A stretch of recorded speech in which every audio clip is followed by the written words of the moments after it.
For the new show, I'm bringing you entertainment, guests and advice on health and beauty.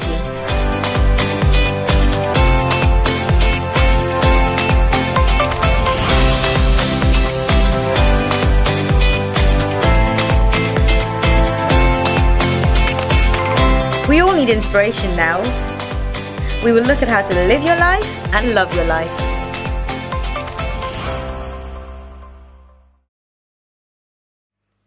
Hello everyone, welcome to the Halimah show once again. Thank you so much for joining us. I hope you're all really well.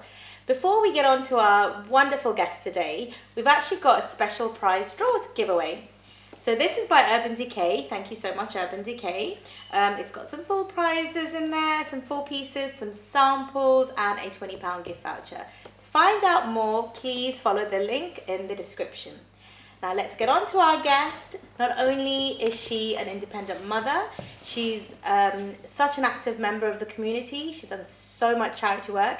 She's also a good friend of mine.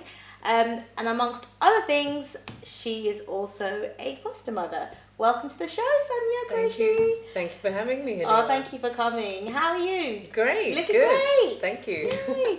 So, I've got a list of questions to ask you today, actually. Okay. Yes.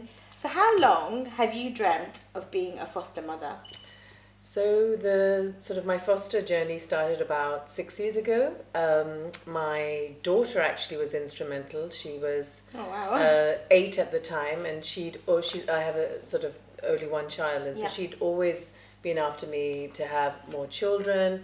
Unfortunately, circumstances didn't allow for that. And she was adamant that I should have another child by hook or by crook. So it's quite embarrassing when that happens sometimes. I know. Yeah. I mean, she was so adamant. I was quite impressed because she was researching artificial insemination. Oh my gosh, okay. She was looking at adoption, and she came to me with all this different sort of information. I was like, whoa. And she was only 8. She was 8. Wow. And literally when she was 2, she would sort of stand next to me and pray, and I'd be like, well, what are you praying for? And she goes, I want a sister. Aww. So she's had this for a long time. So she inspired me. Yeah. And that's when I embarked on researching myself, what adoption means, what fostering options are. And I didn't realize how many people had actually embarked on that journey. Okay. More people so adopting. People I knew in my wider circle. Yeah. Yeah. So after speaking to them, they said, look, you're a single mom. Why don't you look at fostering first? Okay. If it works for you, then you can always adopt. Oh, okay. So rather than go straight into adoption route, and that's how it kind of began. Oh, wow. Yeah. And then what was the process, and was it harder than you thought it might be, or? Well, it's intense, and it's intense for a reason, because you have to be vetted thoroughly, because it's a child's life sort of involved in that process. So there is a sort of a series of interviewing in your home, which is spread over 6 to 8 months. Wow. Then you go through vetting and checking. You have to supply 5 referees, including family. Okay. They are vetted and checked, and then your whole family history is also created. Quite intense. So it was intense, and it was actually very revealing for myself. So because you never think about your own life journey, and then when it's there written in paper, you're like, oh wow, okay. Sort of, I've moved here, I've moved country, I grew up in Pakistan and England. I've been working since the age of 20, my own family, I grew up in a broken home. Okay. So all of the various family members, both here and in Pakistan, and their significance. So they go into everything. Okay. They also vet you on your financial status. So a lot of people, unfortunately, have been very mercenary and go into fostering just for the money. Okay. So they look at everything, which is good for the child. Exactly. Yeah. So they really get under the skin of why you're doing it, and if you are able to do it. So it's various things. So it is intense, and that also helps you to understand whether you can stick with it or not. That's what I was going to ask you, actually. What was your main concerns before you went into it? Were you sort of nervous in any way and for any reason? Interestingly, some of my close family members were not supportive, and they were very worried that I was embarking into a whole sort of other journey and midlife crisis. They was like, well, you're already a single mom, you're working full time, you have a very busy social life, you do a lot of other stuff. How are you going to do this? Yeah. what is the impact going to be on your child? Yeah. And then, so I was already considering all of those moving parts, because you have to reassess your life. And the fact that Sabina, my child, was the one who instigated this, she's been very much at the center of my fostering journey. So there's no way I would do this without her full, sort of being support. On board. Support. Yeah. So I think that was a big sort of challenge for me, not getting the support because people were fearful of the repercussions of fostering, which is another thing we'll talk about later. The stigma around fostering or adoption. Well, that's why I've got you on the show today, just to break some of the stigma. Absolutely. And also my own internal sort of reflection was, would I get too attached to a child? Because I know my own emotional makeup. I'm really I would get attached. Yeah. So that was something that was my worry, that I would get too attached, because part of fostering is to nurture, support, and get a child through their particular challenge, and then maybe they move on. That's the whole plan. So that brings me to the next question of what have you found the hardest part of, because obviously you are fostering a daughter, you fostered one before as well. So what have you found to be the hardest part of fostering? Part of it is the attachment issue, and then the other element is that you're not their natural parent. So there is a role you're playing as a foster carer, and the cared for child themselves are coming with a whole range of baggage. And that's why they're in the in the care system. You need to be really strong to be able to. So you have to be strong yourself internally. You have to be strong for the child, because you're helping them deal with their challenges and their experiences. It's a balancing act. It's a different balancing act when you're a parent, as you know. Your own kids can drive you crazy. And you can go completely mad at them. But you have an inbuilt ability to deal with that, because they're part of you. They're biologically, emotionally, spiritually part of you. When you're dealing with someone else's child, you're more conscious of that, because they are someone else's child. You don't even use the same language, even with a niece or a nephew, do you, as with your own child? So must be really you can't tough. tell off your niece or your friend's kid as you tell off your own child. So that kind of slightly, eggshell type scenario, but also being firm and affirming boundaries, which is something when you are parenting or nurturing, you really need. Well, discipline is an important part of parenting, isn't it? And of childhood, because a lot of the children who come to you through fostering have lost all of that. And then on the other side of it, what's been the most rewarding side of fostering your daughter? How old is she, sorry? So my current foster daughter, she's just turned 17. She's been with us for a year. Okay, so since 16, and she's an awesome child. I have to say, I've been so lucky. Even my social worker tells me that you've been really lucky. Aww. My first placement also, she was half Indian, half Irish. She was with us for 6 months. She was amazing.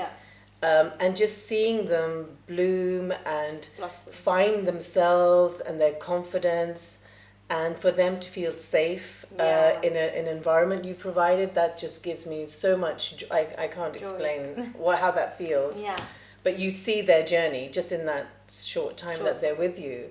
That gives me just a huge reward. And then the relationship between her and your own daughter, what's that been like? So like I said, my daughter has been pivotal in my whole fostering journey, and I just see this side of compassion come out in her when she realizes and understands and also it's very humbling, because our children, unfortunately, whether it's the way we raise them, they feel very entitled. And that's because we are trying to give them everything. Almost we're compensating. A lot of us had very tough childhoods. Our parents were very strict, and they kind of didn't indulge us, and we've gone the other way. So a lot of our kids are sort of somewhat entitled. So I think being spoon-fed a lot as well sometimes. And I think for especially my daughter, I think it humbles her, because she sees that these children, things that they take for granted, our kids take for granted, you can't. You assume that everyone has a loving home. Everyone's parents are holding their back and are there for them at each stage of their life, and it's not always the same. Every child's reality is different. And then what made you, because I have heard of a lot of families fostering, I think I came into contact with another family that fostered very young children before, like 1-year-old, 2-year-olds. What made you, or did you specifically look for an older child when you were fostering? I think that's very, very, I don't know, and a very honourable thing to do, to foster an older child, because like you said, they've already come with all this baggage. It's not like a newborn baby that you can mould from the beginning. Yeah. So what made you do that? Because that's well, it's really interesting you asked that, because when I had put in my fostering application, I had stipulated children up sort of between the age of 2 to 6. Oh, okay. So I had actually stipulated young children. Okay. So as part of my profile, I had asked for Muslim children, but not exclusively so. Because you're from a Muslim background. And also, yeah. I'm aware, because I did a lot of research, I'm aware there aren't many Muslim households taking in fostering children. Why is that, do you think? There's a lot of stigma around fostering. Okay. And there's a whole range of reasons. Some of it is religious, some of it's cultural, some of it's financial. But I do urge people to do their research, because people are often put off by other people just hearing hearsay. Okay. And generally people come from a position of fear. If there's something that may have gone wrong for one person, that means that it's all bad, and that's not the case. So I had sort of in my profile stipulated Muslim kids, but not exclusively so. Okay. And I had stipulated a much younger age group. Okay. So it just so happened that when my first placement came, my social worker said, well, this particular child really needs an Asian household. Okay. And you have a sort of a teenage daughter, maybe it would fit better. And at the time I was like, oh my God, more teenagers, I must be crazy. I'm going to have all these hormonal children in the house. Yeah. And I said, okay, can I meet her first before I make the decision? Oh. And they said, yeah, of course. And I met her, and I just clicked with her. Yeah. And she did with me. Oh. And so I really didn't think I would be taking on teenagers. Okay. And so it really worked, and it worked with my daughter and similar age group. They shared similar interests. And the same with now my second placement. Oh, that's so nice. She's just, flying. I was going to say, do you think within the Asian communities there's a fear of their whole families being checked before this process happens? Do you think that's quite off-putting? The thing is that the checking isn't intrusive in that sense that they're digging in, to your every individual psyche. Yeah. They will look at key things, which frankly, if you're a teacher, if you're working as a key worker, a lot of those things are similar. Okay. DBS checking, financial, criminal records, etc. Those are pretty standard stuff. Okay. So I wouldn't say that, everyone needs to run for the hills because you might have some skeleton, some second cousin or third cousin, whatever. So, I mean, again, there is a lot of stigma which is just based on hearsay. And I'm not saying that there will be children coming to homes with a lot of challenges. There will be you have to have a big heart for this, don't you? You have to have a heart, but when you start to research, you just when I realized there are 800,000 kids in this care system in this country, and a big chunk of them are of Muslim or mixed race or Muslim heritage, and they don't get to be placed in homes which will support their religious or cultural heritage, and that's really heartbreaking. Heartbreaking. So your message to people, what would you say to encourage people to foster, whether they're a single parent or not? Yeah, absolute research. Talk to people who've been on that journey. Understand the process, what it takes. Don't get put off by what you hear. Yeah. Find out firsthand. Talk to people who've done it and research. It is the most rewarding thing you could ever do. Thank you so much, Suniya. We've run out of time, but I think that was a really good, a very short but really concise insight into fostering. Thank you so much. Thanks for having me. So thank you all for watching Suniya Qureshi's interview. Now we will go on to the beauty segment. So today I'm going to show you a little bit of product placement. So we're talking powder, blusher, highlighter and contour. A lot of you are a little bit confused on where to place what. So let's go ahead. I'm going to show you on myself today. Firstly, I will get the NARS blusher in Dominate. I love this colour. It's got a little bit of a glow to it. Take quite a lot onto the brush, smile, don't be afraid, and this will be the highest point of your cheeks. So place the blusher all over your cheeks, keep smiling, and then you can blend away to the color that you want it to be.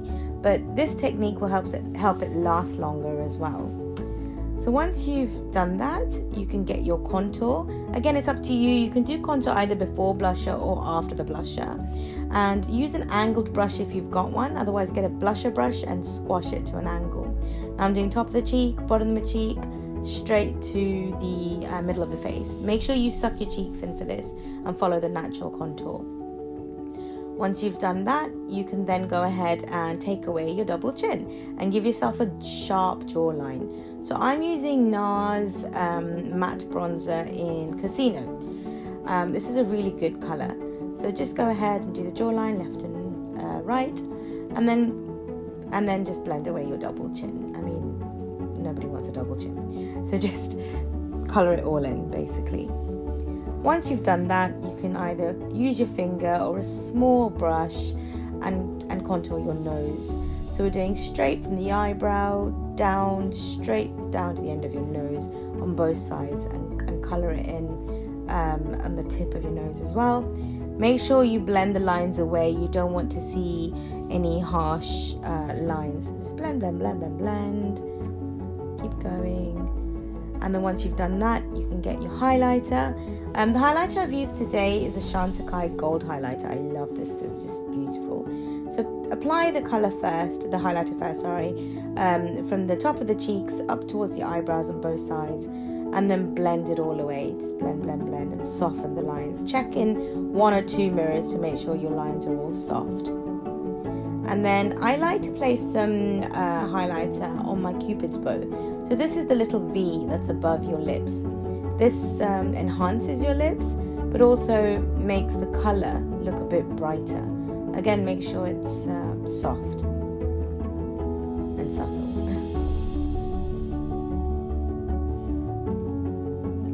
And then get a little bit of highlighter and just place it on the tip of your nose as well. So this elongates your nose.